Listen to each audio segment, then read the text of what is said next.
지혜로운 자와 동행하면 이런 제목으로 잠언 강의를 이어가도록 하겠습니다. 20절을 보겠습니다. 지혜로운 자들과 함께 행하기 위해 그는 현명해질 것이다. 그러나 어리석은 자들과 사귀는 자는 해를 받는다. 이렇게 직역이 됩니다. 유유상종이라는 말이 있습니다. 그 사람을 알려면 그의 친구를 보라 하는 말을 우리가 알고 있습니다. 결국 같은 부류의 사람들이 서로 어울리게 되고 서로에게 영향을 주면서 인생을 살아가게 되는 것입니다. 그리스도인들은 함께 예수 그리스도의 한 피를 받아 그의 형제와 자매가 된 자들입니다. 그러므로 모든 성도는 예수 그리스도를 닮아가고자 하는 공동의 목표가 있어야 합니다. 그것은 주님처럼 이 땅에서 지혜로운 삶을, 하나님의 뜻을, 아버지의 뜻을 이루어 나아가는 지혜로운 삶을 살아가는 것입니다. 곧 자신을 언제나 부인하고 희생하며 오직 하나님의 뜻을 이루어 나아가는 하나님의 영광을 위한 삶이 그것입니다. 그것을 위해 우리에게 주신 삶의 무대로서의 가정과 교회와 그리고 우리의 직업이라는 것을 신자는 잘 이해하는 자들이 되어야 합니다. 성경에 지혜로운 자와 동행하면 지혜를 얻는다고 성경은 말씀합니다. 신앙 안에서 지혜로운 친구, 하나님을 깊이 경외하는 지혜로운 배우자, 그리고 넓은 길이 아니라 좁은 길로 참 믿음의 길로 이끌어주는 지혜로운 스승, 인생을 올바른 길로 인도함을 받기 위해서 필요한 만남은 바로 이러한 관계들입니다. 좋은 친구, 좋은 배우자, 좋은 스승, 지혜로운 자가 되고 지혜롭게 인생을 살고자 한다면 지혜가 있는 곳에 있어야 하고 지혜로운 자들과 함께 동행해야 합니다. 디모데후서 2장 22절에 또한 네가 청년의 정욕을 피하고 주를 깨끗한 마음으로 부르는 자들과 함께 의와 믿음과 사랑과 화평을 쫓으라 라고 말씀했습니다. 주를 깨끗한 마음으로 부르는 자들과 함께. 많은 안타까운 경우에 그릇된 지혜 없는 어리석은 길을 가게 되는 단초는 그릇된 만남을 통해서 이루어지게 됩니다. 세상에서 하나님을 알지 못하는 참 진리에 대해서 무지한 지혜 없는 친구를 사귀고 하나님을 알지 못하는 하나님께서 기뻐하시는 삶을 살아감에 있어 반드시 필요한 중요한 진리와 지식과 지혜가 갖추어지지 않은 배우자를 만나게 되고 진리가 아닌 사람이 듣기 좋은 거짓된 진리를 말하는 거짓 스승을 따르게 되면 그 어리석음과 지혜 없음으로 인해서 수많은 고통과 괴로움과 실패와 갈등 속에서 인생의 대부분의 시간들이 지나가 버리게 되는 무익한 삶을 살아갈 수밖에 없게 되는 것입니다. 미련한 자와의 사귐의 그 뼈아픈 결과를 그의 인생의 모든 시간들 속에서 처절하게 겪게 된다고 성경이 우리에게 말씀을 하고 있습니다. 미련한 자와의 사귐은 그 뼈아픈 결과를 그 인생 속에서 겪게 되는데 하나님을 진리의 말씀과 그 가르침을 쫓지 않고 어리석은 판단과 결정으로 미련한 자와 동행한 그 결과가 무엇이냐? 돌이킬 수 없는 해를, 재앙을 초래하게 된다. 이렇게 성경이 분명히 못 박아서 말씀하고 있습니다. 미련한 자와 사귀면 해를 당하게 된다. 그래서 어른들의 말씀을 들어야 합니다. 잠언의 진리가 왜 곳곳에서 부모의 책망과 훈계를 귀담아 들으라고 강조하고 또 강조합니까? 진리로 훈계하고 책망하고 교정하는 믿음의 부모님의 말씀과 목사의 간곡한 교훈을 받아들여서 지혜를 얻으며 지혜로운 삶을 하나님 앞에서 살아가는 자들이 되어야 한다는 것입니다. 성경은 이것을 강조하고 또 강조합니다. 인생은 쉬이 지나가 버리게 되고 지나고 나면 남는 것은 후회와 회한밖에 남지 않는 것이 죄인들의 인생이기 때문입니다. 21절을 보겠습니다. 악은 죄 있는 자들을 뒤쫓는다. 그러나 선한 것은 의로운 자들을 완성한다. 죄의 정의는 관역에서 빗나감을 의미하죠. 죄인은 그렇다면 관역에서 빗나간 자를 가리킵니다. 하나님이 원하시는 그 목적지로 향하지 않고 곁길로 다른 길로 행하는 자가 악인입니다.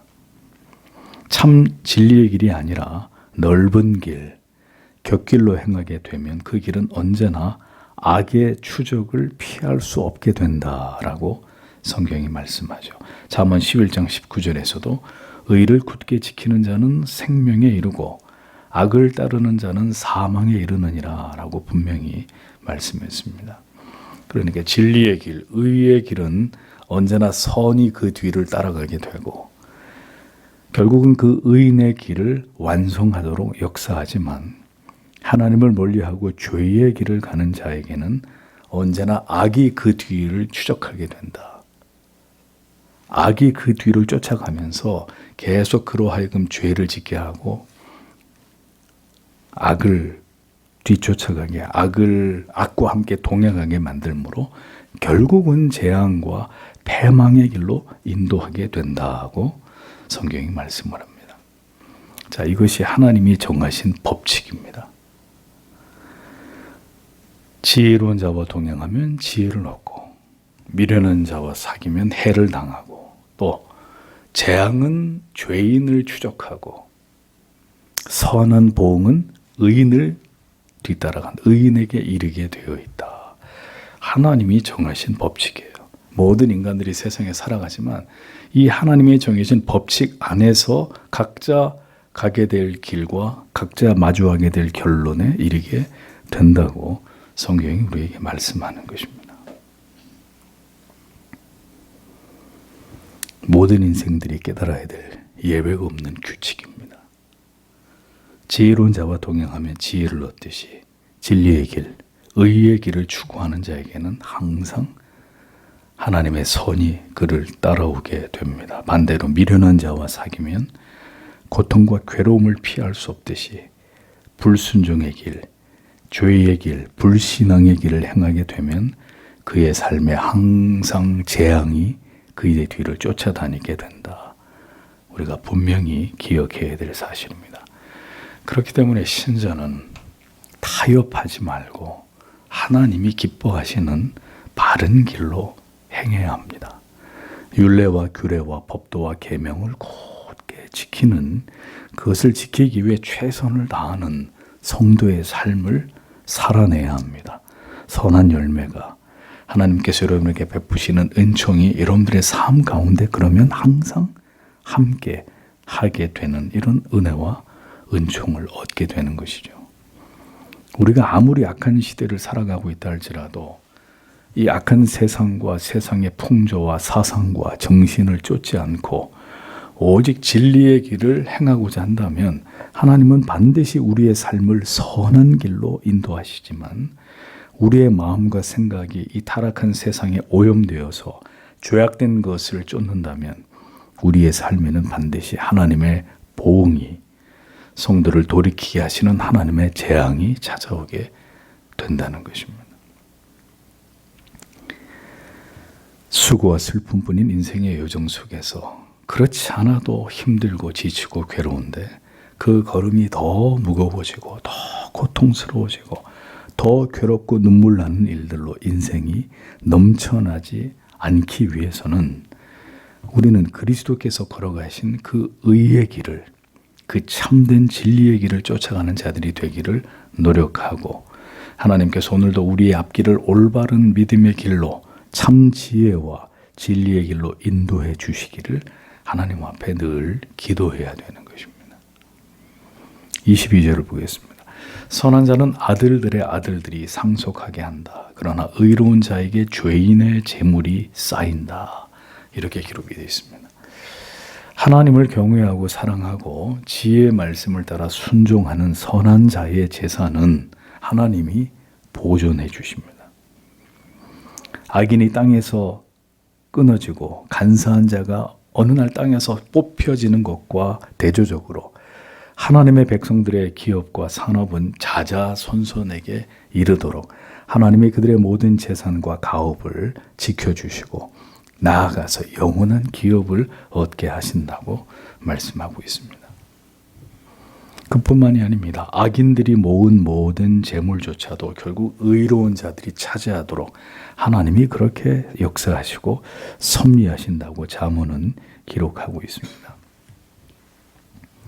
에스더서를 보면 통쾌한 장면이 나오죠.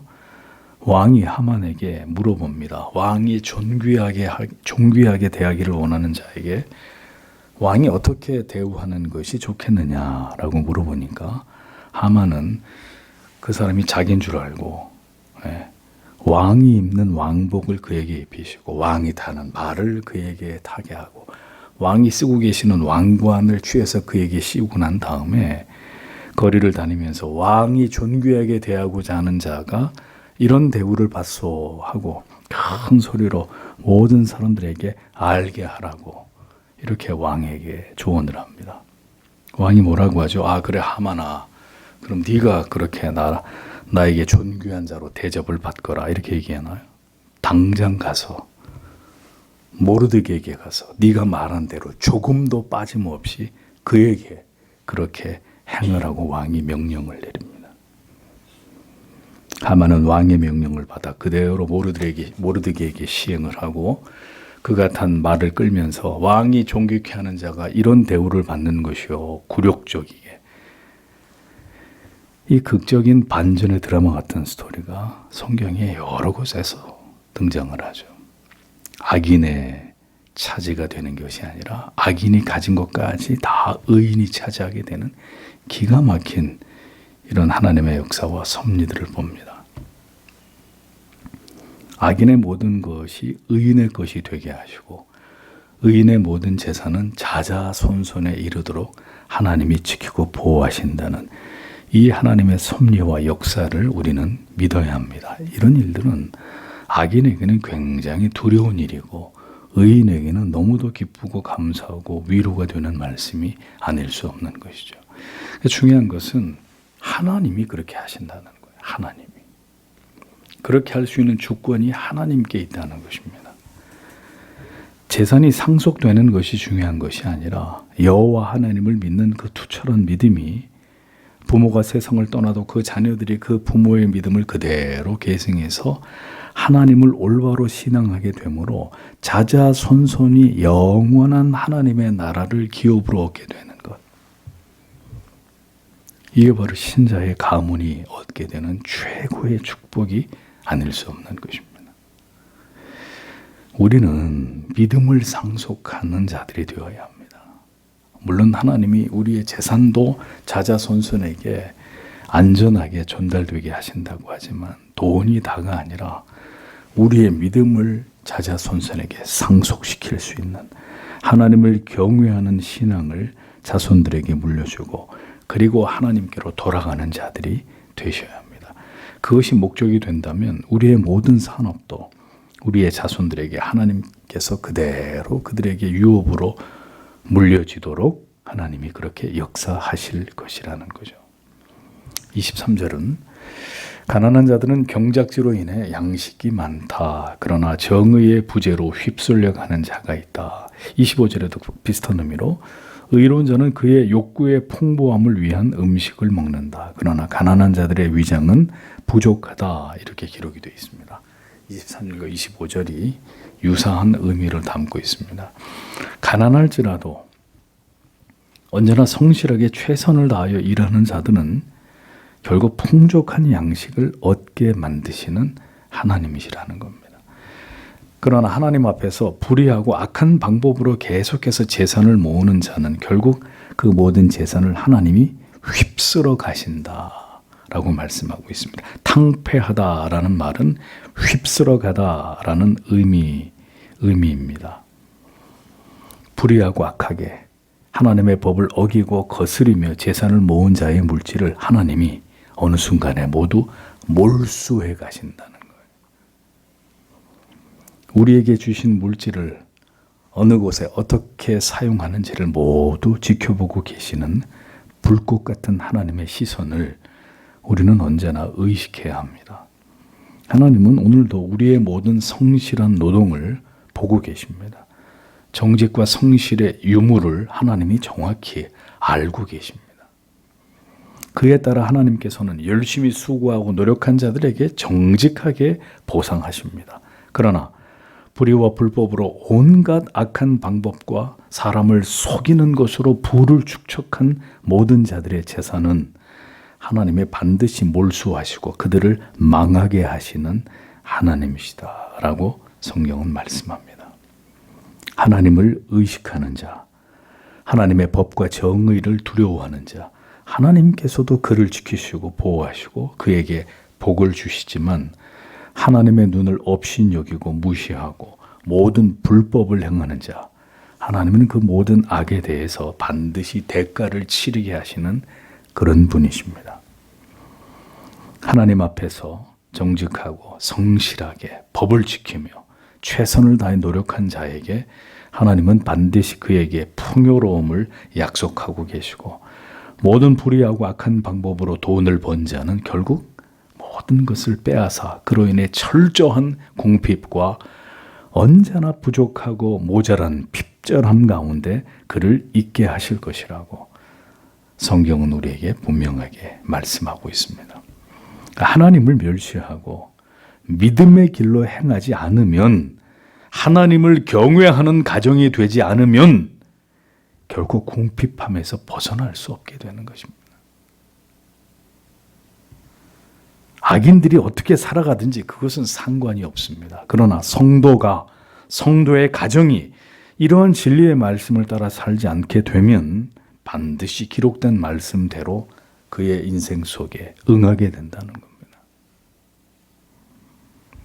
언제든 우리 인생 속에 개입하시고 간섭하셔서 하나님의 백성들을 올바른 믿음의 길로 인도하시는 하나님 아버지십니다. 우리의 삶이 언제나 이 진리를 따라 이 지혜의 말씀을 쫓아 살아가도록 우리는 하나님 앞에 은혜를 구하고 진리의 인도하심을 받기를 사모하는 자들이 되어야 합니다. 그것이 우리의 삶을 하나님이 주시는 은혜와 평강 가운데 거하게 하는 첩경이 될 것이기 때문입니다. 마지막으로 24절을 보겠습니다. 그의 매를 억제하는 자는 그의 아들들을 미워하는 자이다. 그러나 그를 사랑하는 자는 그를 훈계하려고 간절히 구한다. 직역을 하면 이런 뜻이 됩니다. 성경은 부모님들에게 한결같이 초달과 체벌 그리고 채찍의 필요성을 강조하고 있습니다. 사랑은 매를 사용하지 않는 것이 아니라 기꺼이 사랑하는 자녀를 위해 매를 드는 것이라고 진리는 말씀합니다. 매를 오히려 억제하는 것은 그 자녀를 사랑하는 것이 아니라 도리어 미워하는 것이다. 미워하는 것이다. 성경이 분명히 이렇게 표현합니다. 그의 마음을 상하게 하기 위해 어떤 훈계도 하지 않은 채 방임하고 방치하는 것이 아니라 반드시 훈계하고 책망하고 매를 드는 것, 그것이 부모의 책임이다 라고 성경이 말씀하고 있습니다. 성도 여러분, 이 시대는 이제 모든 교권들을 다 포기해버렸습니다. 가정에서도 학교에서도 교회에서도 자녀들에게 훈계와 책망, 매를 들지 않는 시대가 되어버렸습니다. 사도는 땅에 떨어졌고 부모의 권위는 멸시를 당하는 시대가 되었습니다. 모두가 제 멋대로인 성경을 통해서 볼 때는 온통 악인들이 성도의 가정에서 생산되고 있는 이런 시대가 되어버렸습니다. 아닌 것은 하늘이 무너지더라도 자녀들에게 안 돼! 라고 말을 해야 하는데 이것은 죄고 하나님이 기뻐하는 것이 아니라고 막아서야 하는데 그 일을 하지 못합니다.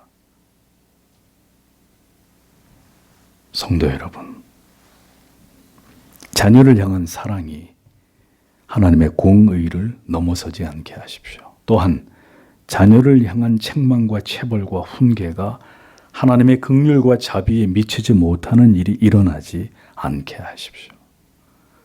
부모님들만큼 자식들에게 잘 속는 존재들이 없습니다. 왜 그럴까요? 왜냐하면 자식을 사랑하고 언제나 자녀에 대해서 긍정적으로 바라보려고 하기 때문입니다. 그래서 자녀의 말을 다 믿어주려고 합니다.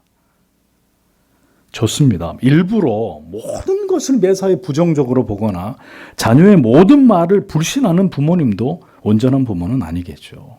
그러나 진실로 자녀의 영혼을 위한다면 보다 성경적 관점으로 우리의 자녀들을 냉철하게 바라보고 대할 필요가 있다는 것입니다. 왜냐하면 하나님께서 우리에게 자녀를 주신 것은 그들을 사랑할 뿐만 아니라 그들을 진정한 하나님의 자녀로, 하나님이 인정하시고 사랑하는 자녀로 어려서부터 양육하기 위함이기 때문입니다. 그렇다면 이것이 부모님들에게 가장 중요한 의무이고 책임이라고 생각하셔야 합니다.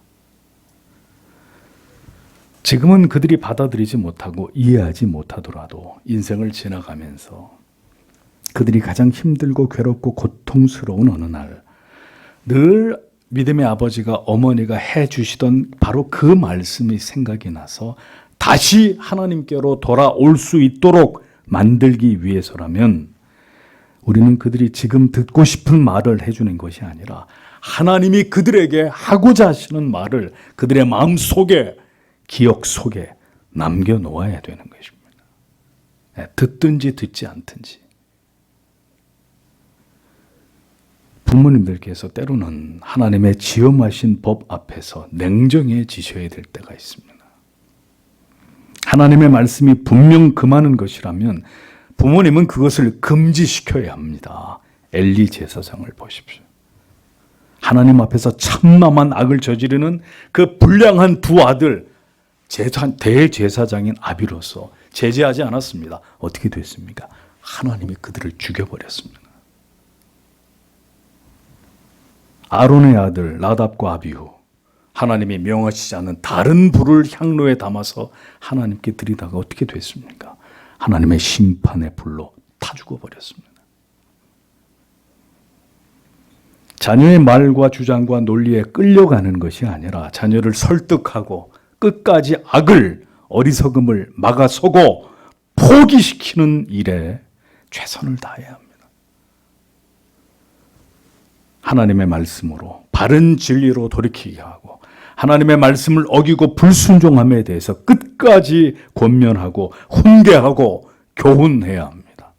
성실하게 자녀를 향한 그 뜨거운 사랑과 인내로 그들의 영혼을 변화시켜 주시기를 간절한 마음으로 기도함으로 그냥 넘어가고 지나치고 관대하게 대하는 것이 아니라 반드시 징계해야 합니다. 그것이 그들을 진정으로 사랑하는 길이고 그들의 영혼을 지키는 길입니다.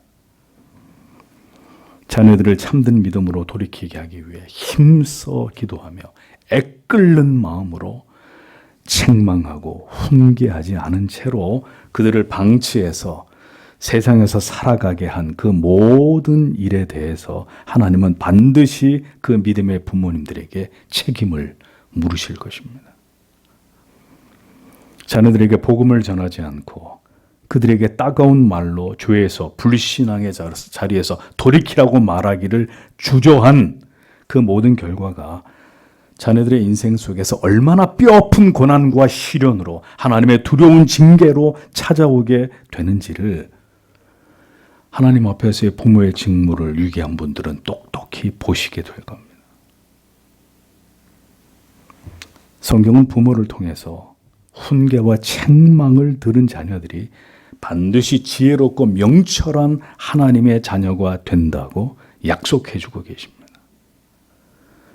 하나님보다 자녀를 더 사랑하여 하나님보다 더 자비롭던지 하나님보다 더 공의로워서 자녀를 부당하게 노엽게 하거나 지울 수 없는 상처를 입게 하는 모든 일에 대해서 부모님들이 결코 책임이 없지 않다는 사실을 꼭 기억하십시오.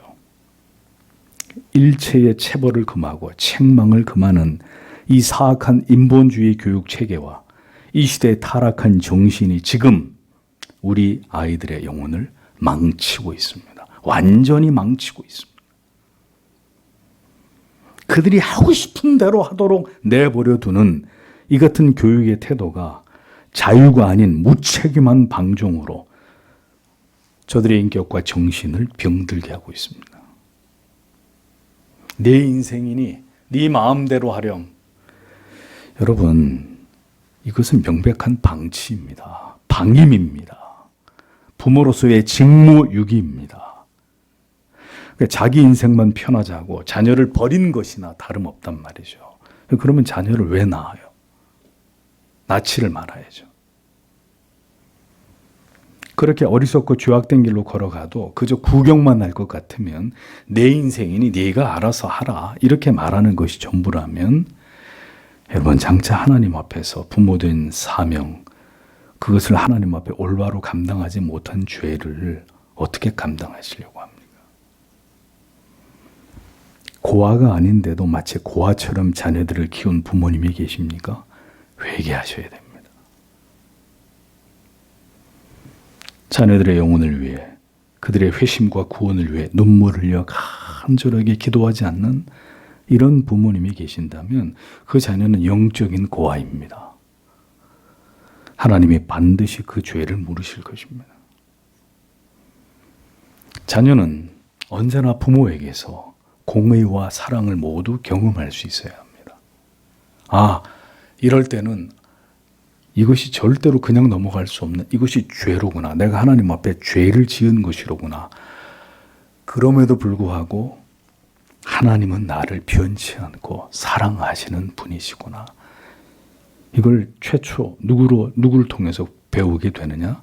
믿음의 아버지, 믿음의 어머니를 통해서 자녀들이 배우는 것입니다. 이것이 하나님의 공이구나. 이것이 하나님의 끝없는 사랑이구나. 자녀를 통해서 하나님께서 어떻게 우리를 대하시는지를 배우고 느끼고 성장해 나아가도록 해야 합니다. 부모님들에게 부여하신 이 하나님의 권위가 이 악한 시대 속에서도 가정에서, 교회에서 잘 작동하고 발휘됨으로 인해서 우리의 모든 자녀들이 하나님 앞에서 바르게 자라게 해야 합니다. 하나님을 기쁘시게 하고 하나님의 지극한 사랑을 받는 지혜로운 자녀들이 될 수 있도록 우리가 모두 함께 이 악한 시대 가운데 자녀들을 위해서 기도하며 하나님 부디 우리의 모든 자녀들을 생명의 길로, 참된 믿음의 길로 하나님께서 인도해 주시기를, 우리가 늘 하나님 앞에 기도할 때마다 이 기도의 제목을 잊지 않고 하나님 앞에 기도하는 우리 모두가 되어야 되리라고 믿습니다. 오늘 우리에게 주신 이 잠언의 말씀들을 생각하면서 하나님 앞에 간절히 기도하고 돌아가도록 하겠습니다.